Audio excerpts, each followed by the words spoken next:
All right, I'm going to go ahead and start with our introductions. So welcome everyone to Westlip Startup Week.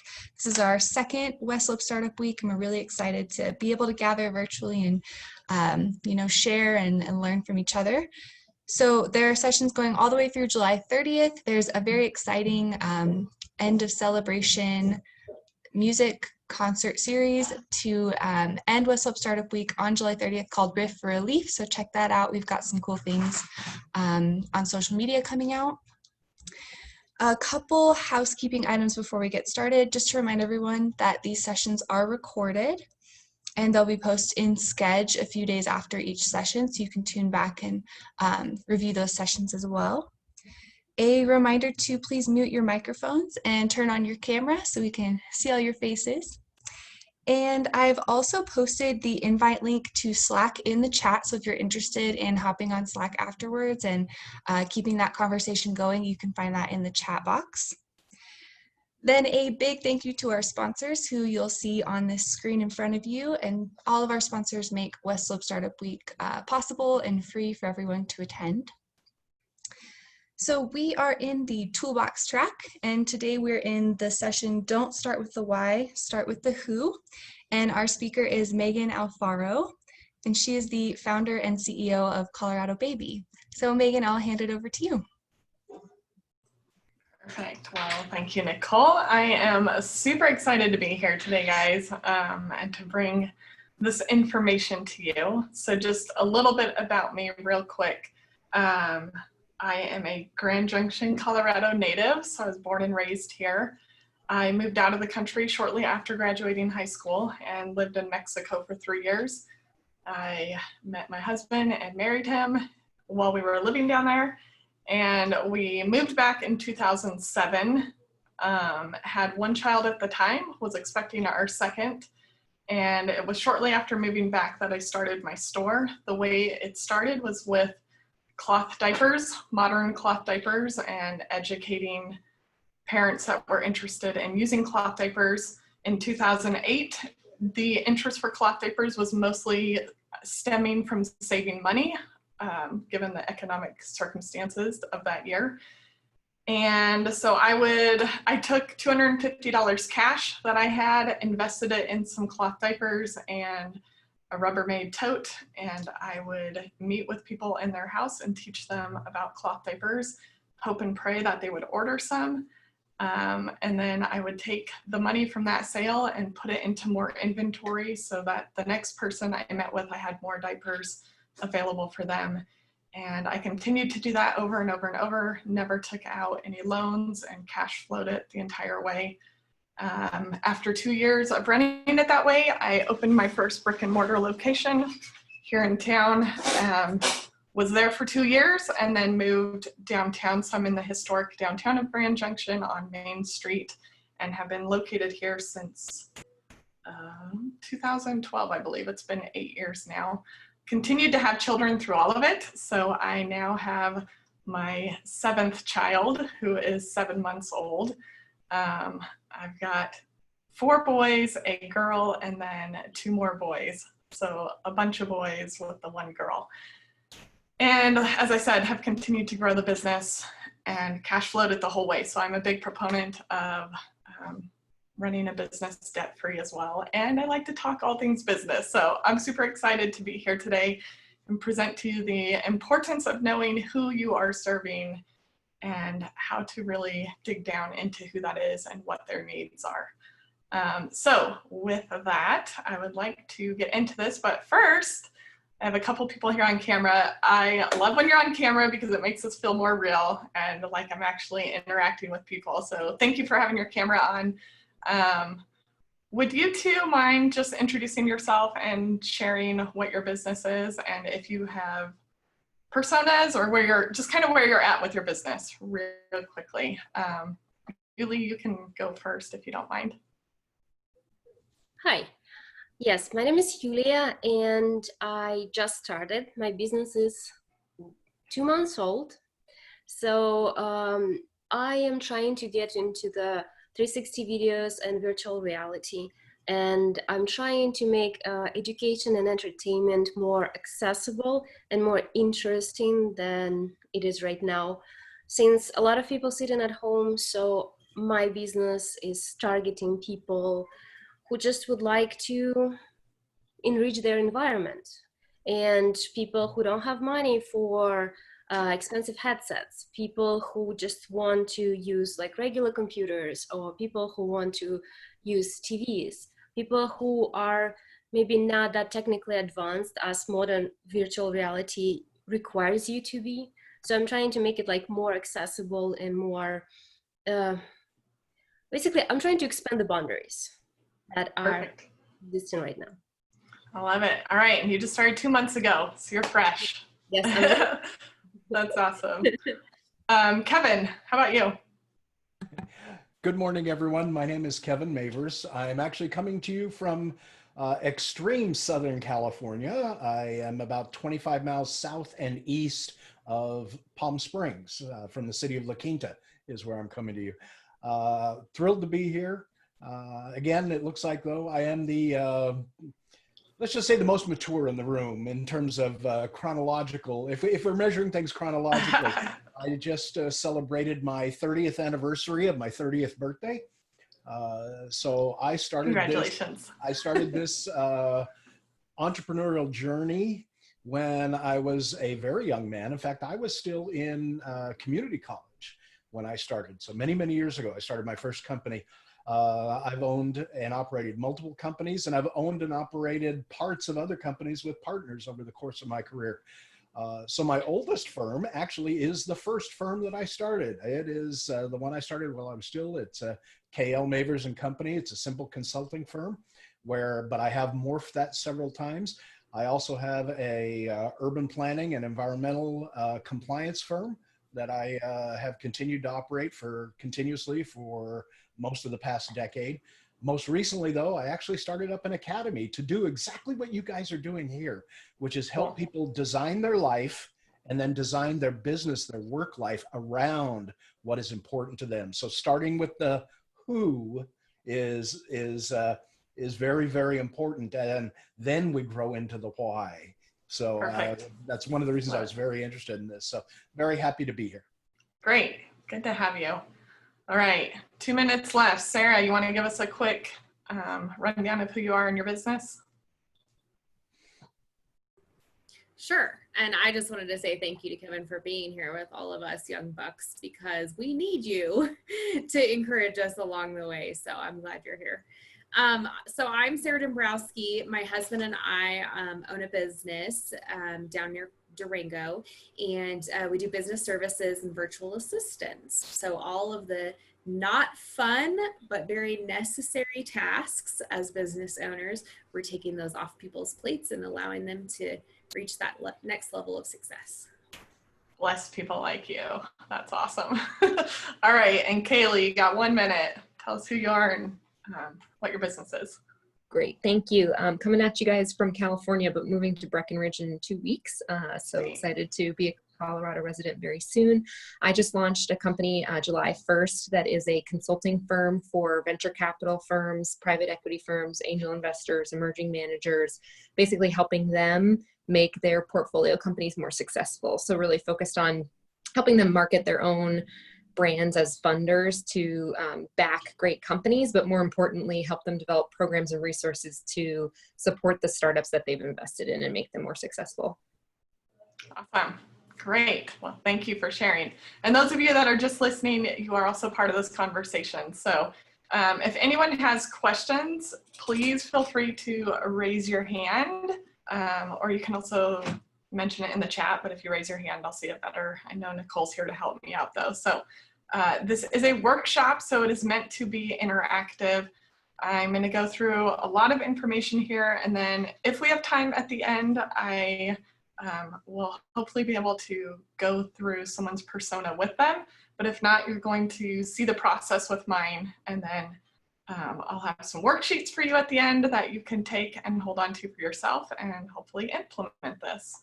All right, so I'm going to read to you something real quick. So bear with me as I read this, and I just ask that you really pay attention to what I'm reading because the whole session is really going to stem from this first part. All right, this is not me. I am reading this about someone. Hi, my name is Katie Merkley. My husband Jason and I have been happily married for 4 years. We met at UC Denver. However, I'm originally from Philadelphia and Jason is from a suburb of Chicago. We moved to Grand Junction for a job opportunity and instantly fell in love with a smaller community. We really value the instant access to the outdoors that the Grand Valley affords us, whether we're hiking, mountain biking, or any other activity that really makes us feel alive. We're excited and nervous about our first baby that will be here in about 7 more months. I love my friends, but I'm finding myself at this weird in-between stage. My friends have either already done the baby thing many years ago, or they haven't had kids yet. This makes it feel like we are crossing new waters alone. There is so much conflicting information out there about do this, don't do that, eat this, but don't eat that. Are you taking your prenatals? Do they have folic acid? Actually, they should have folate. For the researching type that we are, this is all really overwhelming, and truly I just hope I'm not screwing up my baby already. I definitely want everything to be as natural as possible, but I don't even know where to start. I'm nervous about breastfeeding and that for some reason I won't be able to. I really need help here. When I'm not perusing Facebook groups for tips on birth, breastfeeding, and cloth diapers, then I'm over on Instagram checking out all the sweet pictures of nursery ideas, outfits, and photo ops in nature. All right, so that is Katie Merkley, Katie and Jason Merkley. Do you feel like you know this person just from hearing that bio? Feel like you kind of have a grasp as to who she is and what she's going through right now? Have you ever received marketing, whether in the form of an email, an article, maybe you watched a video and you just felt like it was really made for you? Like you felt like they were talking directly to you. I had those happen once. I read a book, actually, so it was a book that I purchased because everybody was talking about it. And I read it and I was like, oh my goodness, I feel like I'm sitting with this author in a coffee shop and just having a conversation with her. Like she was speaking my language. And I realized, because I've gone through this process before, I was like, man, I am her customer. Like she is talking directly to me. So imagine after reading that bio, how easily it would be for me in the baby industry to email Katie and make it feel like I'm talking directly to her, because I know a lot about her from that bio. I know what she's struggling with, what she's going through, a little bit of her history. Imagine reaching this person with an ad on social media or even just a Facebook post or an Instagram post. I'd be able to talk exactly to her. I know she's struggling with breastfeeding or her decision with cloth diapering. Imagine writing a blog article. Just making content for her would be so easy. I know all the struggles she's going through, and I have the answers because this is what I do at my store. These are the products that I sell. This is what I've personally done for many years with my own children. So it's very easy for me to develop content and talk specifically to her.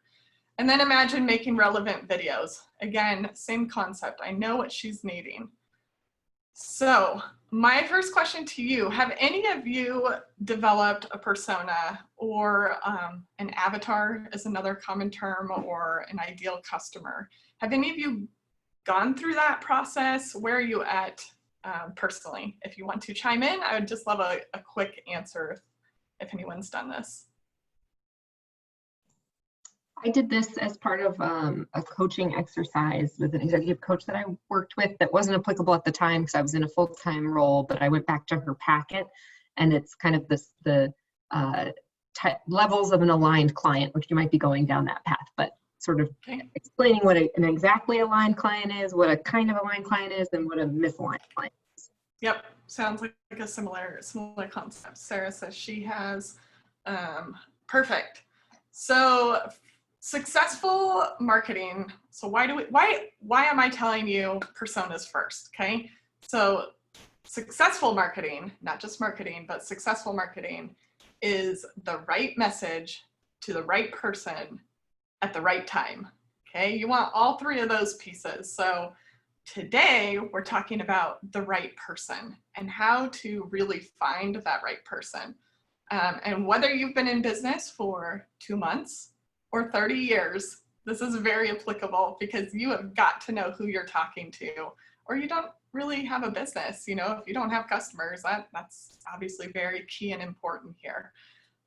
So we need to start with the who, because if we don't know who the who is, then we don't know what their why is, or even why our why matters, okay? So we can have our why. I love Simon Sinek's book, Start With Why, so this was just kind of a play on his terms there. It's very important to have a why, but your why is pointless if you don't have a who, okay? So you need to know who you're serving.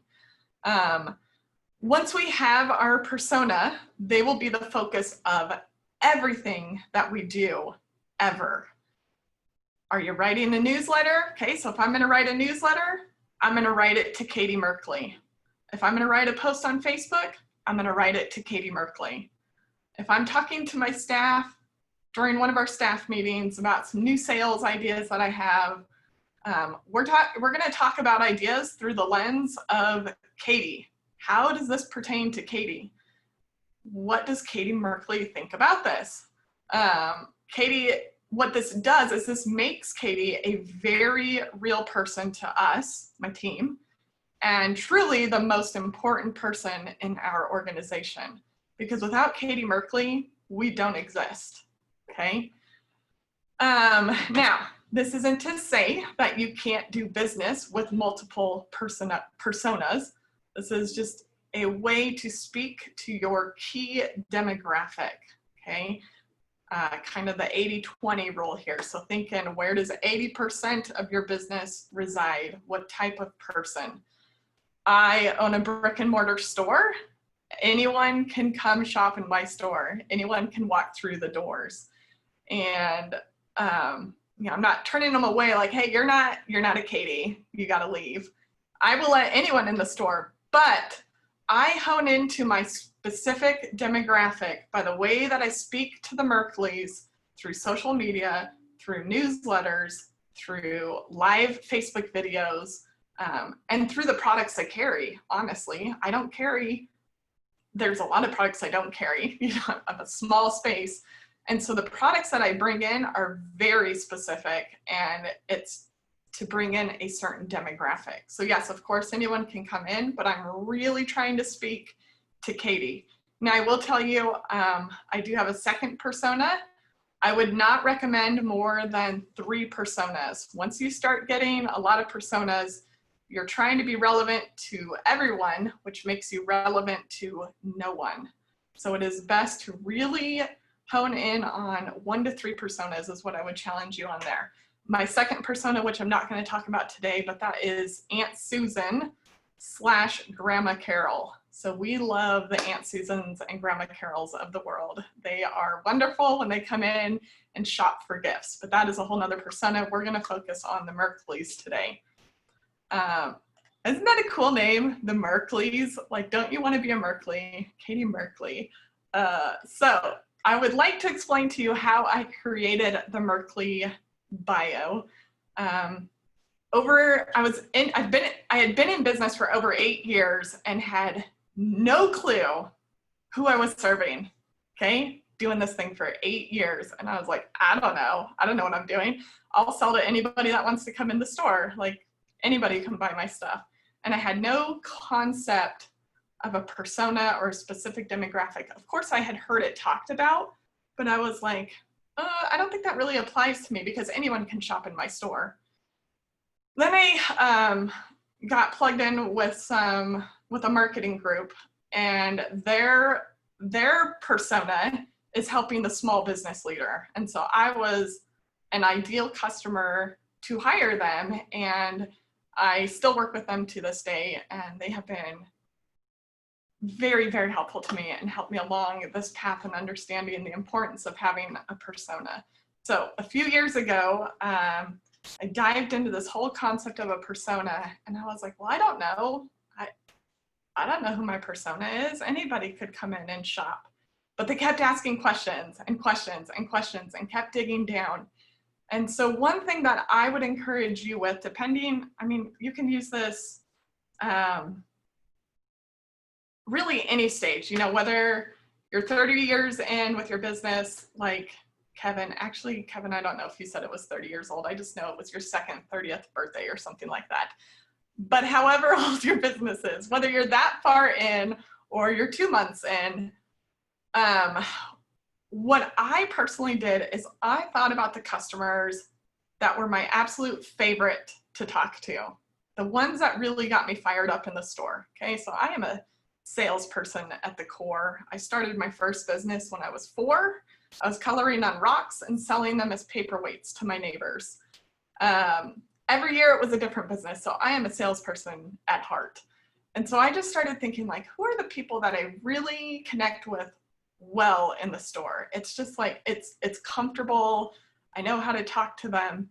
So really I knew my persona. I just didn't realize I knew my persona. So if you are already a ways into your business and have never really nailed your persona, this is one way to think about it, is just think, who is it that you really like talking to? Who is it that you really connect with? Who is it that if you could clone them 100 times over, not talking dollars, we're talking who you connect with, that you would be super excited, okay? Because you have got to love your persona. You've got to be fired up about them. Last night, as I was just kind of brushing up on this presentation, I was like, oh my goodness, I love the Merkleys. I love them so much. I love these people. When they come in the store, I am just like, do you want to be my best friend? And then I'm like, that's kind of creepy. I got to like tone it back. But I just care for them so much and the stage that they're in, because I've been there and I understand it and I get it.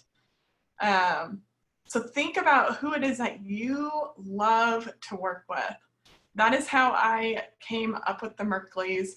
So Katie and Jason Berkeley are actually real people. They are real customers of mine. And as I went through this process 3 or 4 years ago, they had been customers with me at the time. Their baby's probably 5 years old now.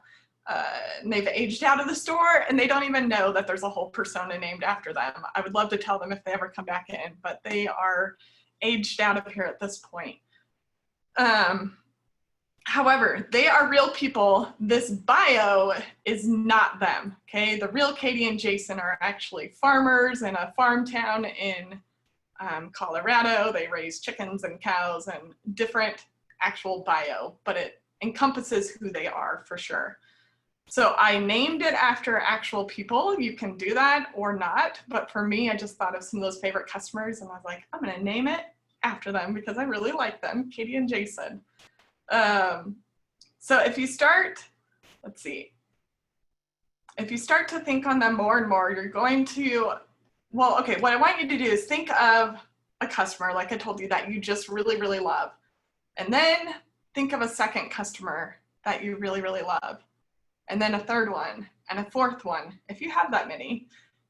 And then if you continue to think on it, you're gonna start to connect commonalities between them. If you're not finding commonalities and you're like, oh, I have like 5 personas at least, then I really want you to think on that 80-20 rule, which is, where does 80% of your business come from? Or if 80% of your business could come from one of these, which one would you really, really, really want? Okay, who really appeals to you? And start to think of those common traits between them, because you're gonna notice there are some common traits. And that's what I did with the Merkleys. I was like, okay, well, I love the Merkleys. Why do I love the Merkleys, the real ones? I was like, they're first-time parents. They're new. They know nothing. They are like a fresh slate, okay? So they know nothing. I was like, I like that. These people also come in and they ask questions, but they're not just asking questions just to ask them. Like they're really hungry for information. So that was something I really liked about them. They're the researching type. They tend to be millennials or older millennials, this demographic for me. And so they are all about researching stuff and they like to get recommendations from their friends. Okay, so that's like where they're going for information. So if I can be their friend, not necessarily their friend, but if I can position myself as an expert, then they're going to trust me. So think about that for yourself. Now, if you are 2 months into your business, you probably don't have a lot of customers. And so I would encourage you to think about who is it that you want to serve, and do they really need your product? So you need to think about who is it that needs your product, and then why it is that you want to work with them. What is it that makes you so excited about working with them? So start there. All right, so now I'm gonna share my screen and show you my Merkley persona. We're gonna look at Katie's demographics. Now, I will tell you, demographics are nice, but they're not the most important part of this persona, okay? So demographics are great. You can use them to run ads on Facebook, because Facebook ads you can do a lot with, so personas can be helpful there. But really, a Facebook ad is going to come down to testing and tweaking. So a demographic is a good place to help you start with those ads, but I will not put all my stock in the demographic. What's really important to me is Katie Merkley's fears and needs, and then her bio, which really gives her life and makes her feel very real to you guys, or to me. So let me share my screen here. I'm going to read some things to you. All right, can you see that okay? Hopefully, yes. All right, so this is my actual bio card about the Merkleys. So there's the bio that I read to you. This is not the real Katie and Jason. This is a different couple that shops here at the store. So up in the top right, you can see the demographics. So we're just going to read through that real quick. So age 34. In general, I'll tell you my Merkleys tend to be about age 26 or 27 up to about 38 or so. Occupation. So Katie is a nurse and her husband is an engineer. Her education, she's an RN. Family, so they are first-time parents and they've been married for 4 years. Geography, they are new to Grand Junction. They have no family in the area. And what she does for fun, she likes hiking and being outdoors, and she loves eating downtown at the local restaurants. And then brands or things that she's reading, just kind of a little section more about her. So she tends to be more eco-friendly and aligns with eco-friendly brands, tends to be more minimalist. So she likes to read things about minimalism, or likes to buy products that are functional and support a minimal way of life. She avoids Amazon and she prefers to shop local. Okay, so that's the bio, just kind of general information about her. Are there any questions thus far into this? I lost my chat screen now that I'm saving. So if you have a question, just speak up, or Nicole can read me questions. Otherwise, I will continue to move forward here. We're going to talk about Katie's needs and fears next. So this is where we're getting really into the good stuff.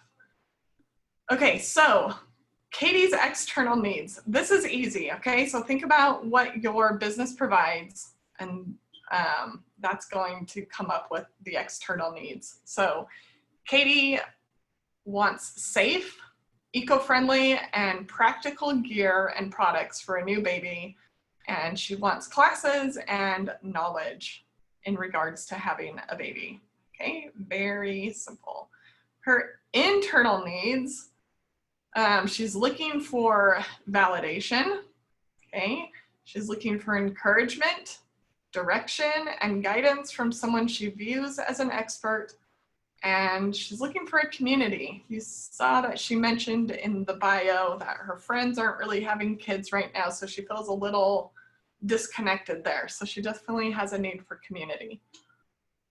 And then where it gets really good are the fears. And this is where you really have to just keep drilling down and asking yourself, but why, until you get real down to her fears.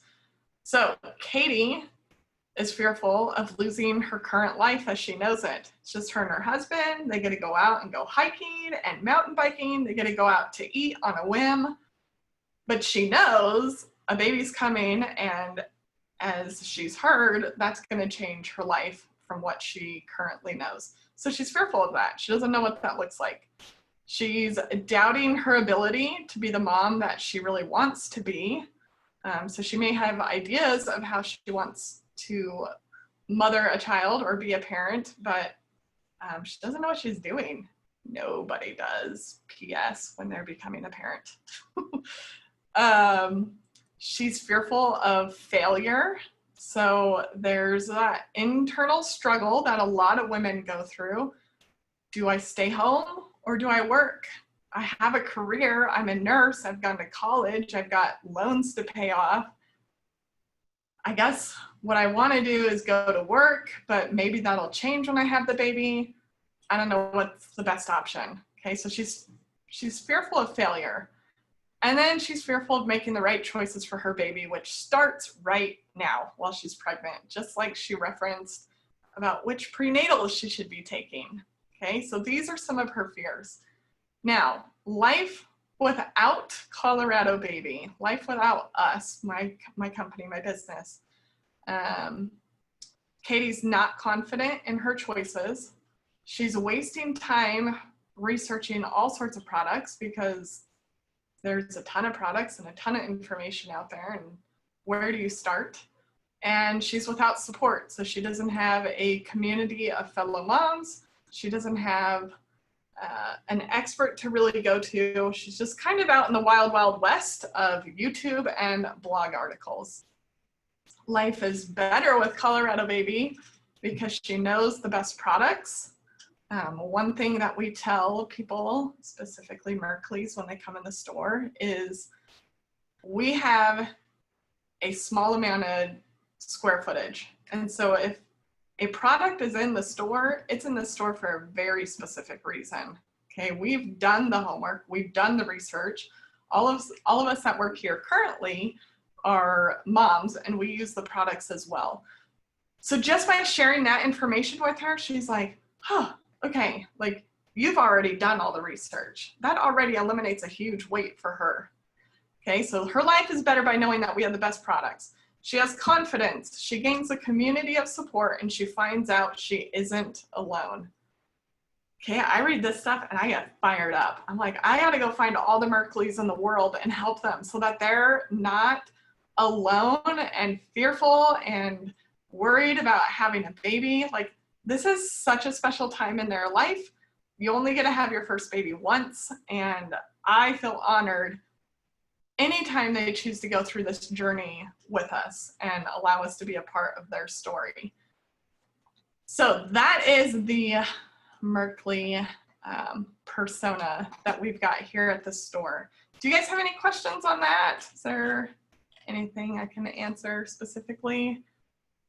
I hope that's helpful, and I hope you can feel my heart for these people because they are special and important to me, and I gush over them all the time, and I want all the Merkleys in the world to shop at Colorado Baby. Okay, so I'm going to read a question we've got right now, and then we'll continue to move forward. Kevin asked me, how do you maintain a level of authenticity with your clients using various personas? And I know you asked that a little while ago, Kevin. I just wanted to get through all this. So as I kind of mentioned, you know, one is narrowing down your personas. And I hope you can feel my authenticity as I talk about the Merkleys and how important they are to me. So I think you can maintain that authenticity just by really honing in on the people that are important to you and that you really care for, and just really speaking to them. But a big thing is not having 10 personas, because you cannot be authentic to 10 personas. There's just no way. The bigger a company gets, And as they go after other markets, they may find they have more personas, but then at that point, you're dedicating a whole team to one persona. So given the place that a lot of businesses are that are attending this event, I would definitely say focus on 1 to 3 personas. Hopefully that answers your question. Okay, so let me move around my screen here. So what comes after the persona? So as I went through this marketing stuff with this company a few years ago, we really honed in on the persona, and that helped me immensely in the store, just understanding, oh, there is a certain person that I'm really talking to, and there's a certain way I talk to them, I know their needs, but then what's next? What more can we do with that? So after you've nailed your persona, and I would just like to mention that document that I just shared with you of the Merkleys, you should treat that as a living document that you update and you tweak it as needed. So I have made changes to that Merkley document over the last couple of years as I've discovered even more information about Merkleys, because now I pay attention all the time. Once this was brought to my attention a few years ago, I started really paying attention to the customers that came in, and I've continued to tweak that document. And I will tell you this, just a side note. I ran a report last year on my top customers by dollar, how much they spent in the store. And the top 20 of them, no, the top 14, okay, the top 20 made up 1% of our profits, which is typical. You know, a very small percentage of your customer base actually brings a lot of your money. But in the top 14, 11 of those 14 took our cloth diaper class here at the store. So they came in, they took a cloth diaper class. So this was education, eco-friendly, that's what was driving it. And then they made it into our top 14 customers. So I was like, wow, this is very interesting. We need to get people to take this cloth diaper class because it's attracting the right customer base for us. It's speaking to the Merkleys because they are our top customers. Then we looked at those top 14. Obviously, if they're your top 14 out of thousands of people, because we're a brick and mortar, we have a lot of people come and go one time. So for them to be the top 14, we know them. Like, we know these people by name when they come in the store. You know, we're watching their kid grow up. We know who they are. We started talking about them in a staff meeting, and we were like, oh yeah, so-and-so, you know, Nicole and Jeff, we started talking about, like, what do they do? Oh, Jeff is a doctor and Nicole is a photographer or something, owns her own business. As we started to go through those top 14, we realized all 14 of them were either in the medical field in some sort of fashion, or they were small business owners. Every single time. It was fascinating. I was like, this is a really, really good information to have. So as you continue to develop metrics and customer bases and paying attention to it, you can really hone in that document and continue to update it. So now I know, like, this is falling into that demographic side. I know if I'm going to run a Facebook ad, I can run one here locally. I've run some in the Denver market, and I target women in that age range. I target women that are in the medical field or small business owners. And then I put out content that's relevant to them. And so I've done it with cloth diaper information specifically. So I know these women are online and they're Googling information about cloth diapers, or they're looking on Facebook groups about cloth diapers. And then I'm trying to get in front of them because I want to get more of them. Those are my people. I want to help them. They love us and we love them. So very important to figure out who it is that you're serving. So after the persona, then I recommend talking about key differentiators. So I went through this exercise by myself, or with this company myself, a few years ago. Obviously today I'm just talking on personas because we don't have a lot of time, and I wanted to do all the things, but they only let you talk about like one thing for a West Slope Startup Week. No, I'm just kidding. I don't know how it works, but I would talk about all the things, all the sessions if they would let me. However, today we're talking personas, but key differentiators real fast. Take this for what it's worth. This is an awesome little, what's the word? Little deal to go through. So you make a list of what makes you different. Okay, we're all like, my customer service is the best, this is the best. You know, you make your list of what sets you apart and makes you different. Then get in the head of your persona, because you already know your persona. So again, this is why we do personas first. So then I get in the head of Katie Merkley and I look at that list and I say to myself, does Katie even care about this? Because a lot of that stuff she doesn't care about. I'm proud of it. But as I start to look through Katie's eyes at it, I realize, oh, she actually doesn't care about this. She doesn't care about this. And I can start crossing things off that list.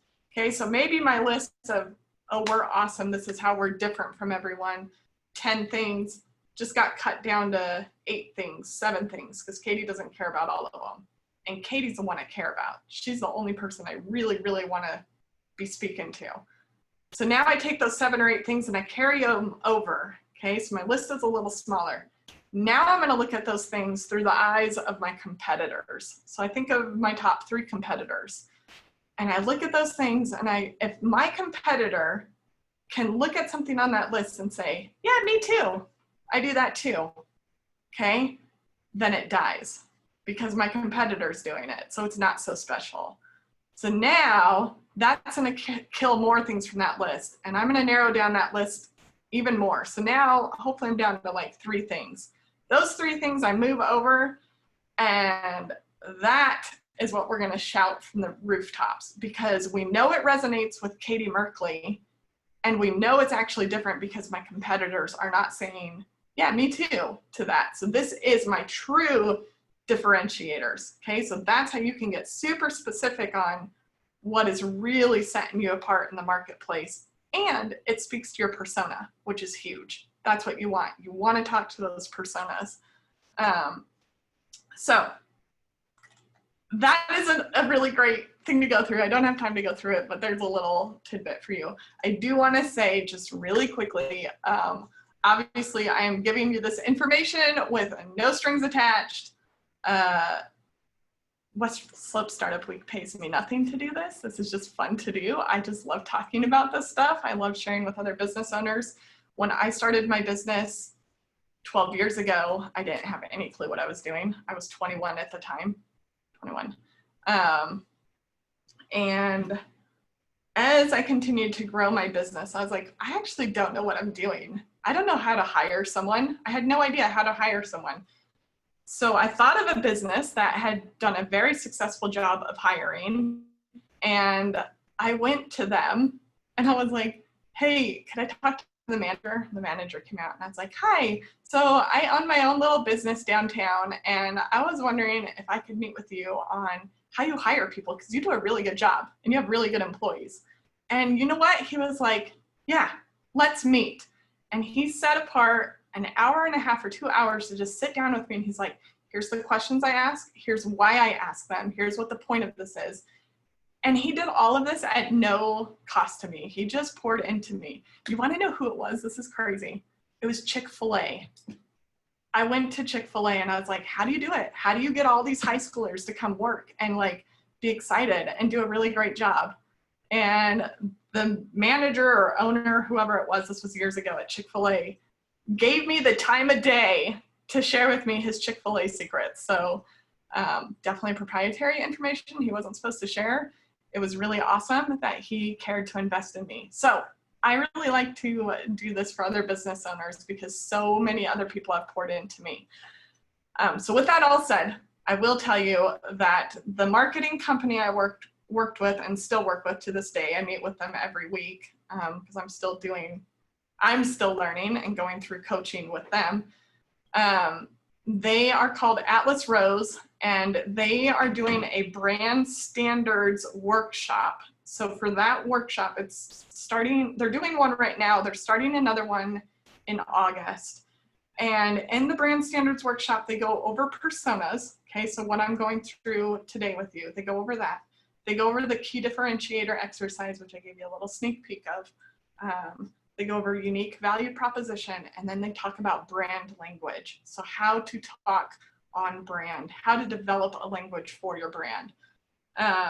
So in the workshop, you learned about who you're talking to, what you're talking about, and the way to speak with people so that you stay consistent with your brand. It's 5 weeks long. It's normally $1,100, which for me as a small business is like way out of my league. Even now, that's a big stretch for me. So I beg them to give you guys a deal if you want to take advantage of this workshop. They're going to do it at $499. So if that is something that is of interest to you, I would highly, highly, highly recommend them. Their heart is the small business owner. Okay, that is who they want to help. And they have helped me immensely. And I told them I'm going to speak on this, and I'd love to just kind of name drop you guys as well. So Nicole's got a worksheet that I want to share with you guys. She's going to put it in the chat. It'll also be uploaded onto Sketch. There is a Word doc and there is a PDF. And what it is it's just the worksheet that I just showed you of the Merkleys. So that way you can fill out your own persona. There's a PDF, so if you're more of a, just writing directly on there, you can just print the PDF off. There's the Word doc, and sometimes those get a little wonky depending on what you're using them on, but whatever, you can get it all in there one way or the other.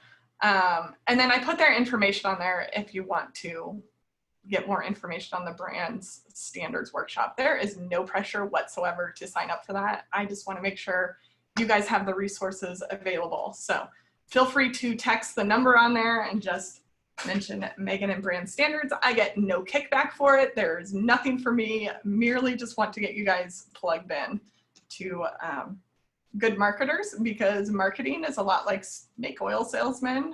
You have to be really careful who you go with in that area. And I know we've got some great marketers on these calls. And so they're not the snake oil people, but it is very hard to weed through that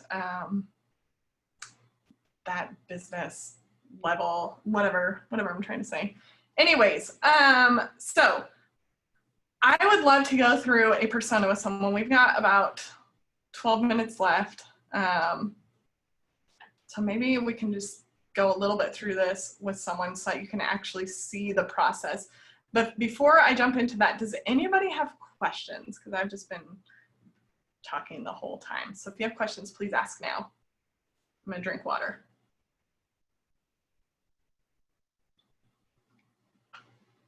You guys got it all figured out. You know everything. I knew it. I do have a question, and I guess I'm a little bit worried to ask it because you were talking for so long and very passionate. And my question was, it feels like it's a lot of time. It takes a lot of time to actually reach out to people if you use a marketing strategist like write a blog, write a post on Facebook. Would you say that you just choose a persona and cater for that persona by your selling strategy, by the events at your store? It's not like you actually write in a blog just for it, or it's both? So for me, moving forward, once I nailed who my persona is, if I don't answer your question, ask it again. I'm gonna try and, I'm hoping I'm understanding this right. So as I started to create content, okay, specifically about cloth diapers, I answer the same questions in the store every single day about cloth diapers. So I knew, like, okay, these are the common questions. I'm gonna start writing some blog articles that I can either post online or I can turn into a video format or whatever that looks like. As I'm writing that article, I'm imagining I'm having this conversation with Katie in the store. So I'm picturing that I'm giving her information about cloth diapers in the store, but I'm writing it. So that way I'm speaking to all the Katie Merkleys. Does that kind of help at all? It does, but I just don't understand the part when, how do they find you then? How do you, like, do you post on their walls? Do you actually go to the Facebook account of that person and like link of the person? Like, what do you do with this article after? Like, yeah, you have it. You targeted the person. How the person will find you after that? Yeah, no, that's a great question. So that's going to get really into the weeds of how to market and get in front of people. So I know specifically, a year or two ago, once I was like, wow, once I figured out exactly who the Merkleys were, I started asking them when they came in the store. I was like, so how did you find us? Like, why are you here? How did you find the store? Oh, we just like to eat downtown, and now we're expecting a baby, and so we wanted to stop in the store and see what you have. Or I did a Google search or whatever. As I continued to talk to these people, and I was just blatantly honest with them because I just kind of share everything. I was like, okay, I have a question for you, Katie Merkley, because this person fits the Merkley demographic. I was like, do you use Facebook? And she was like, no, I don't. And I was like, oh, this is so interesting, because I thought everybody was on Facebook. I was like, well, how do you find out information? You know, right now, as you're expecting this baby, where are you getting information? And she's like, I go to Google and I Google best car seats. And then I go watch YouTube videos about the best car seats. Or I go read articles that have been posted. I'm like, oh, you're not on Facebook reading stuff or whatever. So for me, it was just drilling down further, and I was just flat out asking people, where are you hanging out? Where are your eyeballs? Where are you spending time? So now I can start, now I know, now am I doing this right now? No, kind of stretch then, thanks to COVID. But now I know I can make videos and start posting them on YouTube and really develop a channel there if that's the marketing strategy I want to go after. Because I know that Katie is hanging out on YouTube researching videos about cloth diapers, or she's reading articles. So I can get a platform and just start posting articles. Am I gonna get results right away? Nope. But if I keep talking and I consistently keep talking to that demographic, eventually they're gonna start finding those articles. And once they find a couple, they're probably gonna keep reading more, because they're gonna be like, man, it feels like this person's talking to me. Like I told you, that book that I got and read, I was like, wow, this author's like having this conversation with me. This is weird. So once they can find me, because I've done such a good job to talk to them specifically, the whole idea is that they'll continue to consume my content that I put out there. For you, you're really new into this. And if I were sitting in your seat 12 years ago, having just started my business 2 months ago, I wouldn't have a clue who I was serving. And so what I would encourage you to do is just think of who you want to serve. And then second, do they really need your product? So don't be so enamored with your product that you're like, yeah, they absolutely need it. You know, make sure they really need it. And then again, I'm just such a salesperson. I would just start asking people. I would just blatantly ask them, like, if you think someone in this group is your demographic, then ask us. Be like, well, would you find this beneficial? And then we can tell you, like, and I'm not saying to actually do this right now, but like, that's how just upfront I would be. I just hit the streets and start asking people and make sure that you're really hitting the right people. Does that help? Did I answer it a little better? Okay.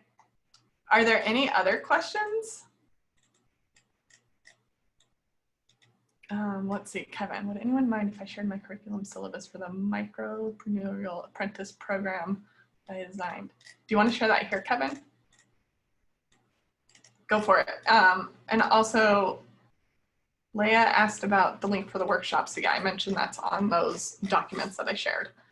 Oh, and he shared it here. Kevin, do you have anything to share verbally? Just that I'm amazed, honestly, at what I've heard here, because I guess it gives me maybe I'm looking for confirmation bias. I'm not sure. But when I started my academy And I only started it at the beginning of June this year. So this is my latest entrepreneurial venture, but I started it because of the stories that I'm hearing here. Okay. That there are so many young people in particular that whether it's COVID-19 or it's economic circumstance or change of life circumstance, they're looking to go back and find coaches, mentors, people that they can work with. And I've been doing that for years and years. In fact, I've had a couple of very large corporations over the years hire me to start up new offices and to coach and train new staff and everything. But what I've learned over the course of the years and combined with my teaching, and I've been doing this privately, coaching and mentoring, but this latest change is so severe. Quite honestly, nobody can pay the freight for individualized coaching anymore. So I came up with this academy, and thank goodness for Zoom, because Zoom gives me the ability to reach out across state lines. It enables me to do small group coaching exactly like this and bring the price way, way down. But it's based on a whole lot, everything I do. And that's why I wanted to upload the syllabus. What you'll notice, and I think it was Debbie that mentioned it earlier, I may be wrong, but somebody mentioned alignment. And that's what I'm seeing more and more is people are concerned about life-work alignment. This whole concept of work-life balance, it's backwards. It's backwards. Mm-hmm. You have to start with life, and you have to understand who you are and what you want out of life. Yeah. Then you build your profession, you build your career, you build your business around that. Okay. Yep. And so that's why I really like some of what you've got here, defining the external needs and the internal needs. All that's really, really good. It's very important. And I do something very similar in yeah. No, that's great. That's something too, the guys that I've worked with, that was one of the very first steps when I met with them, not in a workshop setting, but actually hiring them. They were like, what do you want in your life? Not in your business life. Like, what are your personal goals? Because they're like, it's all going to be linked to that. It's all going to be linked to your personal goals. So yeah, they've been instrumental, and it's awesome that you're offering something to help business owners. It's really needed. Something you mentioned, totally unrelated, but it made me think of this. Another big advantage to knowing your persona, as we were going through everything happening in March, April, May, for me, something my marketing coaches encouraged me to do was think about Katie Merkley right now. What is she feeling? What is she struggling with through coronavirus? And how is this impacting her? And so again, I was just able to really think like on this persona, and knowing that she's a researching type, she's scared, she's expecting a baby in the middle of all this, and then I could speak directly to her. So by knowing your persona and really, really knowing them, you can get real personal with them and help them through a global pandemic as well. So I would encourage you, I know we're out of time at this point, I would really encourage you to go through that sheet that I provided you with. The best order I have found to do it is start with the demographic up in the top right corner, okay, where you've got the age and all of that. That's easy. That's like the easy stuff. So start there. Then I would suggest going to their fears, their needs, and don't try to just blow through this. Really think about it for a while and start to fill that out. And then once you have both of those things filled out, then create the bio. And for me, it was very easy to make a bio just thinking about customers that fit this demographic and just kind of mashing it all together. I have a lot of customers that are new to the area because of a job. I already told you like where they tend to work. They tend to be outdoors people. So I just smashed it all into one bio and made that my person. But as you heard, it sounded very real, and it gives a lot of real lifeness to this person. And then put a picture, and it can just be a stock photo from the internet, but put a picture. You want this person to be real to you and be real to your organization. But yeah, that would be the order I would go in. Start up there with demographic, then go to fears and needs, and then write the fun little story about them. And keep in mind, this is a living document. This is something that you're gonna touch back on and make updates to. I've updated mine a few times. I even made updates to it last night before presenting today. I was like, oh, I'm gonna change that just a little bit. So yeah, are there any other questions? I really hope this was beneficial to you guys. Hope it was worth your time to listen. Thank you, Sarah, for the thumbs up. Debbie, I hope you can go back and watch the recording and get the information. We've got some files there for you as well. So if there are not any other questions, then I'll say we're done. Thanks for your time. Thank you, Megan. This was a great session. Yeah, thank you.